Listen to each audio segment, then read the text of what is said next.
ሰው ለማግኘት የሚጋደለውን አግኝተውት ነው ይናቁት።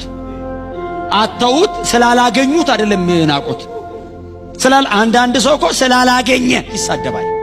እነሱ አለው ዕብራዊ ነው የብሉይ ኪዳን መጽሐፍ ባለቤት ነኝ ይላል። አንተ አሕዛብ ሆነ ፊልጵስዩስ ከተማ ተቀምጠ 3 ቀን ጾም ጸሎት ስለያዝክ ነው እንደሚገርም።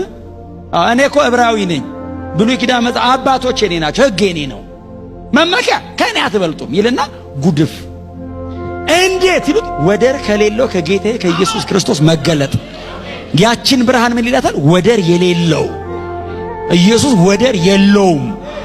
መቼ? ለዘላለም። ዘንድሮ ብቻ ለዘላለም ኢየሱስ ወደር የለውም። ብቸኛ ነው። ይሄ የመጽሐፍ ቅዱሱ ትክክለኛ ሕይወት ነው። እንደምንም አድርገን ልንኖር እንችላለን። ልኩ ግን ይሄ ነው። ከረዳን እንደ ኢየሱስ፣ ከደከምን እንደ ጳውሎስ። በዚህ መሃል መጨረስ ክብር ነው። አጣለሁ ለማግኘት ይሏቸው። በእውነት ነው የምላቸው። አያስመካም? የ40 ዓመት ሄዶ የማያውቅ ሰው በእጁ ትርትር ሲል ድንግጥ አያረግም እንዴ? እልፍ ይላሉ። ታውቃል? እኔ ሁሌ የምወዳት ጠቅሳለች። በጣም ብዙ ጊዜ የምላት አውጤ ኪስ ከደርብ ላይ የወደቀበት ትዝ ይላችኋል? 3ኛ ፎቅ ላይ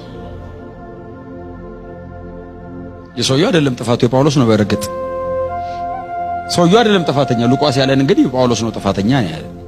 እኔ አሁን እጨርሳለሁ። ጳውሎስ ነገር አረዘመ ይላል። ሰውየው ወድቆ ሞት አይደለም ይለው። ሰውየው ነገር አረዘመው ነው የገደለው ነው። እሱ ስብከት ቢያሳጥር ሰውየው አይወድቅም ነው። እንኳን ወደቀ የሞተ ተነሳ። ቁልቁል አይደለም ይለው። ነገር አረዘመ ይለው። ወደቀ አይደለም ይለው። ቁልቁል የሚላለው ከፊቱ ጅቡሎ ነው የወረደው ማለት ነው። ጂፕላስሪ ነገር ነው ቤቱ። አንተ ስብከቱና ጠራት ታደርገው አዳር ነው ፕሮግራም፣ ሌሊት ነው ደግሞ አዳር ነው ፕሮግራም ሲል ዞር በሉ ብሎ የሞተውን ሰው ከመሬት አንስቶ አቀፈው እኮ ነው የሚለው። እጅ ጭኖ ጸልይለት እንኳን አይልም። እኔ አንዳንድ ጥቅስ መቼስ አንስቶ አቀፈውና አይዟችሁ ብሎ ሊያስለቅሳቸው መስሏቸዋል። ሞተ በቃ ሊሉት ሲሉ ከነ ሕይወቱ መለሰላቸው ይልና ሰውየውን ወደ ቦታ ተመልሰ ቁጭ በል ብሎ ስብከቱን ቀጠለ ይላል። በእውነት እንዲህ አይነት ክፍሎች እኮ እንዲገቡን መጸለይ ያለብን።